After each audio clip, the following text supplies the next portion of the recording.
कल हम लोगों ने विवाह देख लिए थे। आज हम लोग 16 संस्कार देखेंगे। ये इम्पोर्टेंट है, मैच मेकिंग में आ जाता है कभी कभी कि ये किससे रिलेटेड है। अब इसमें नेक्स्ट लिखना।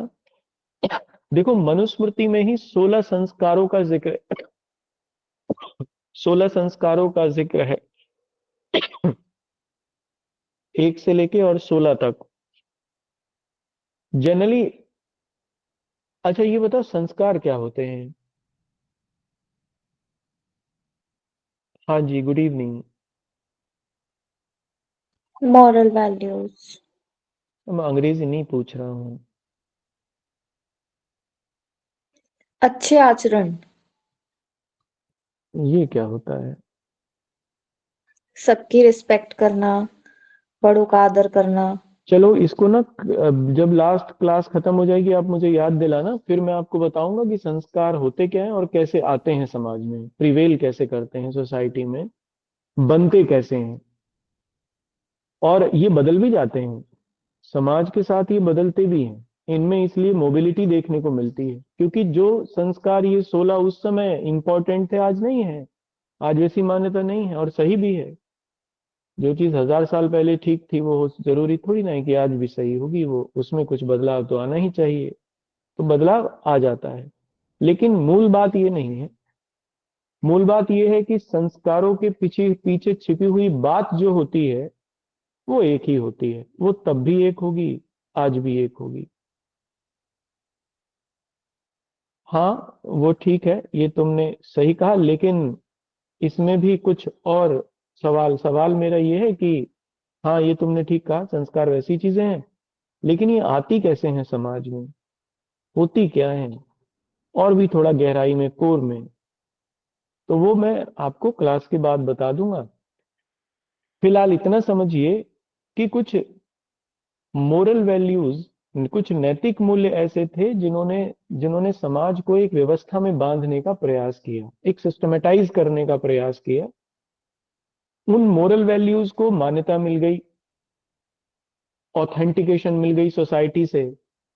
तो जब कुछ मोरल वैल्यूज को ऑथेंटिकेशन मिल जाती है समाज से, तब वो संस्कार के रूप में परिवर्तित हो जाती हैं वही चीजें। जैसे पैर छूना एक मोरल वैल्यू है, जो कि ये बताती है कि बड़ों का आदर करना इंपॉर्टेंट है, बड़ों का आदर करना सबसे महत्वपूर्ण है। और वो हम लोग पैर छू के या किसी भी तरीके से अभिवादन करके कर सकते हैं। छूना इसमें इंपॉर्टेंट है, क्योंकि अमूमन सभी संस्कृतियों में देखा जाता है छूना।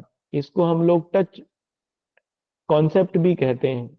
इस्लाम में भी देखने को मिलती है, सभी धर्मों में देखने को मिलती है। लेकिन इसका मतलब क्या होता है? तो इसका मतलब होता है सम्मान करना, ऑनर करना दूसरे का। अब इसके लिए हमारे यहाँ पैर छूना है, लोगों ने इसे मान्यता दे दी, फिर इसे मान्यता समाज से मिल गई।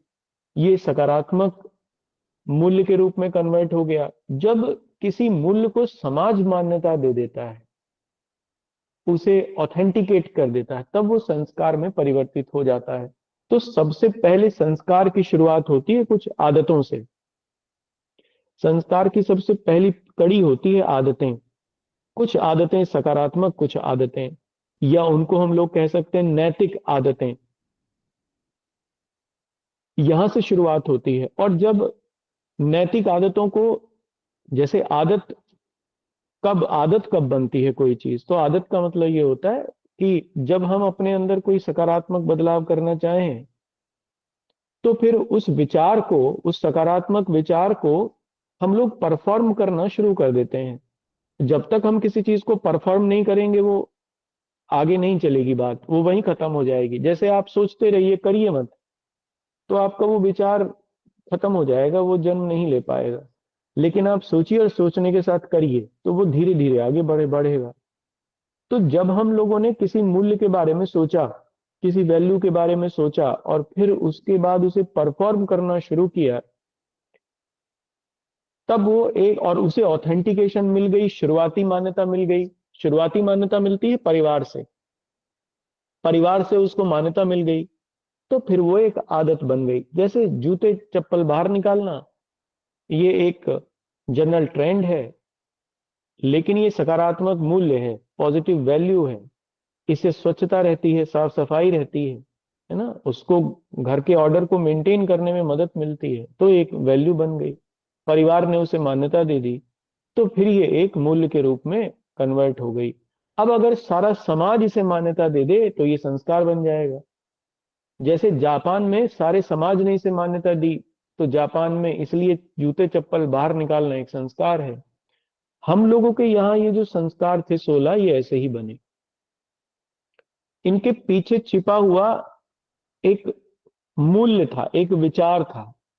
और जब इस विचार को जीवन में उतारा गया और उसको मान्यता मिल गई समाज से, तब ये संस्कार बन गए। अब स्मृति ग्रंथ जो थे वो लीगल, या कह सकते हैं उस समय सोसाइटी को एक तरीके से रेगुलेट करने के लिए बनाए गए थे, तो उनमें इनका जिक्र मिलता है। सबसे पहला लिखना गर्भाधान। गर्भाधान सबसे पहला संस्कार था, सबसे इंपॉर्टेंट संस्कारों में से माना गया, क्योंकि जीवन की शुरुआत होती थी यहां से। और ये आत्मा के परिपक्वता का एक संस्कार माना जाता था कि आत्मा जो कि जन्म लेगी वो अपनी परिपक्वता के स्तर पर पहुंचेगी यहां से। ये उसकी पहली कड़ी है। तो आप लिखना गर्भाधान, GARBHADHAN, गर्भाधान संस्कार। ठीक है। तो जनरली नर और नारी के मिलन से इसकी शुरुआत होती थी। नर और नारी के मिलन से इसकी शुरुआत होती थी। जन्म देने के लिए जो मिलन किया जाता था ये उससे संबंधित था। तो आप इसमें दूसरा लिखिए। दूसरा संस्कार है पुंसवन, PUNSVAN, PUNSVAN, पुंसवन। ठीक है।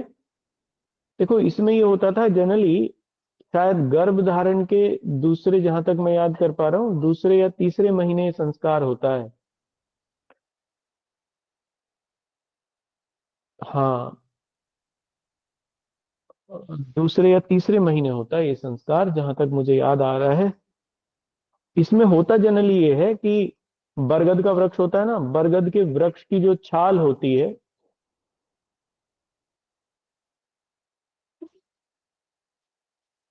अच्छा, तीसरे और चौथे महीने, हाँ, ठीक।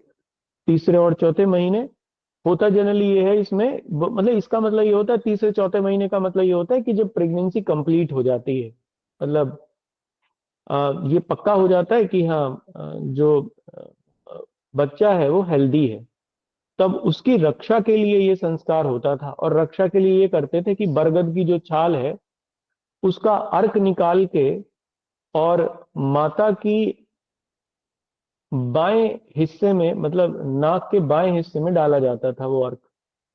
बहुत छोटी सी उसकी 3-4 बूंदें नाक में डाली जाती थी, बाएं वाले नाक में। ये जिससे सांस चल रहा होता था, एक ही सांस, एक ही नाक से सांस चलता है ना हमेशा, तो जिस नाक से सांस चल रहा होता था उस नाक में डालते थे। इसका मतलब ये था कि भूत प्रेत या जो बाधाएं हैं उससे, या इविल जो सोल्स हैं, इविल स्पिरिट हम लोग कह सकते हैं, उनसे शिशु की रक्षा होगी, ये मानते थे। तो आप नेक्स्ट लिखना। तीसरा है सीमंतोन्नयन। सीमंतो उन्नयन लिख लीजिए। वैसे तो सीमंतोन्नयन होता है, ऊ नहीं लिखा जाता, लेकिन आप डैश करके सीमंतोन्नयन लिख लीजिए। स्पेलिंग होगी इसकी SEEMANTONYAN।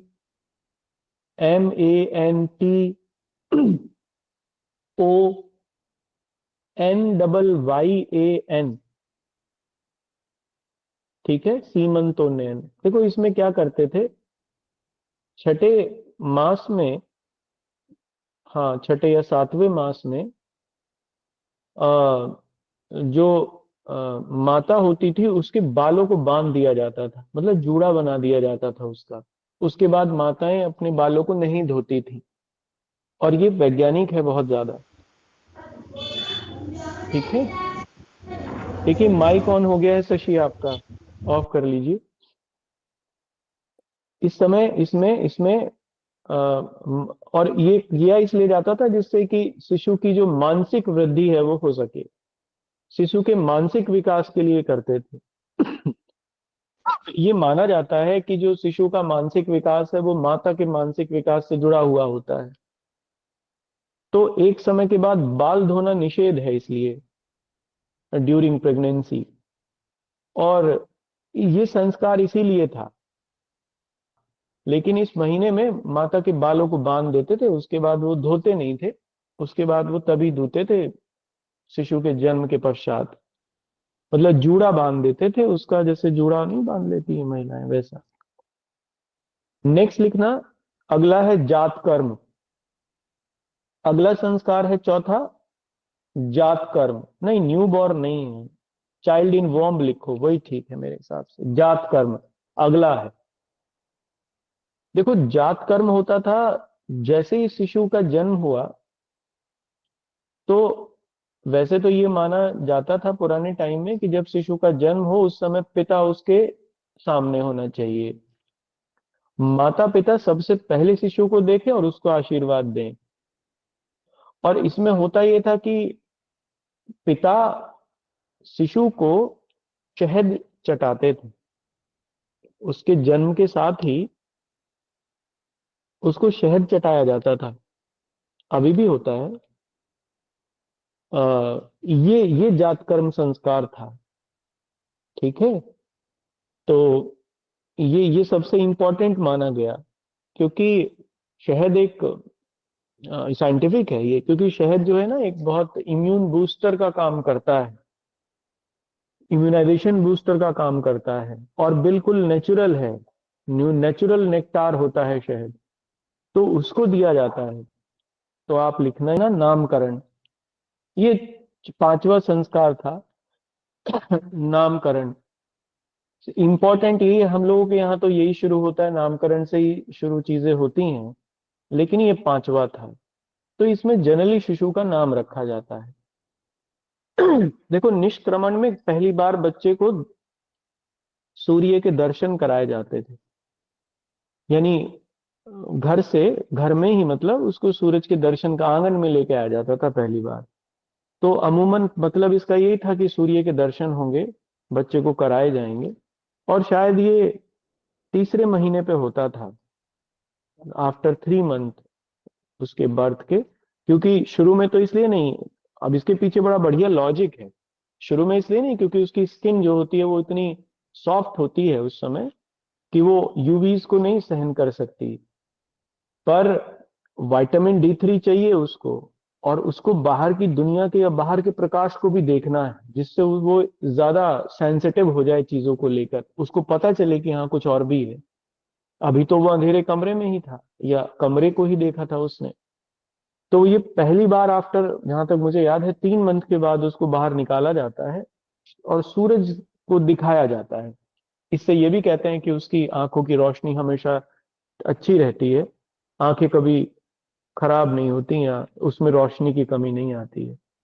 निष्क्रमण इसी से संबंधित संस्कार था। नेक्स्ट लिखना, अन्नप्राशन। ये आज भी होता है, खूब होता है ये, और विशेष तौर पर ब्राह्मणों में ये इसका प्रचलन है बड़े लेवल पर।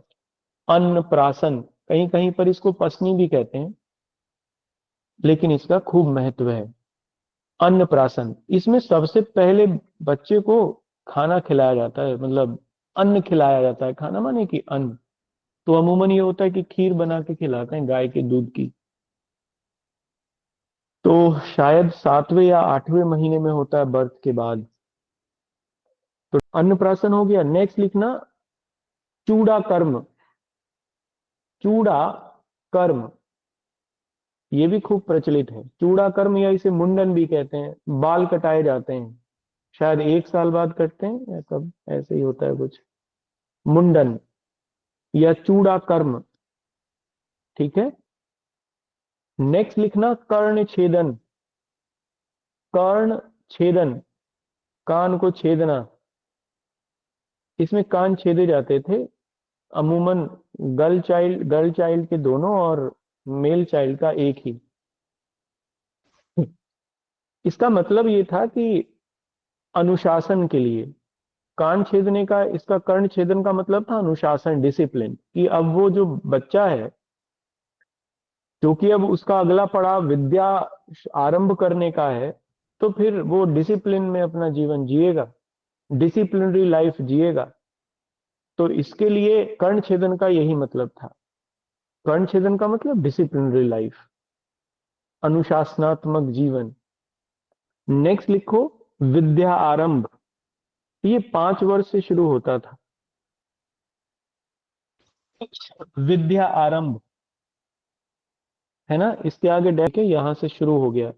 अब यहाँ जो बच्चा था वो घर आ सकता था, क्योंकि अभी विद्यारंभ शुरू हुआ है, लेकिन वेदों के आरंभ का काम नहीं हुआ। विद्या को शुरू करने की भी 3 स्टेजेस थी, जैसे मैं परसों बता रहा था, परसों या शायद कल ही, अभ्युदय में, कि इस अध्ययन के कितने सोपान होते हैं, वो अध्ययन के सोपान यहाँ पे शुरू हो गए थे। विद्यारंभ उसमें सबसे पहला था, जिसमें अक्षरों का ज्ञान कराते थे। दूसरे नंबर पर था उपनयन। तो 11वां लिख लीजिए, उपनयन, UPNAYAN, उपनयन।